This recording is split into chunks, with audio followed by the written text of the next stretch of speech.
இரவு சீக்கிரம் உறங்கிக் கொள்வோம். நோட்டு புக்கை கையில் எடுப்போம். வீட்டு பாடம் செய்து முடிப்போம்.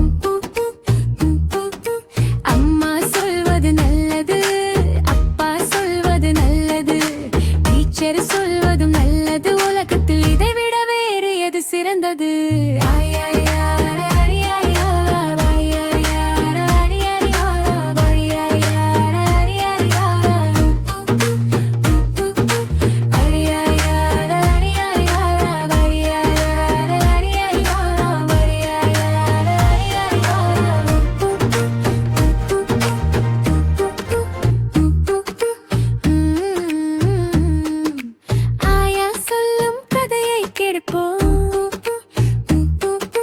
அக்கா தம்பிக்கு துணையாயிருப்போம்.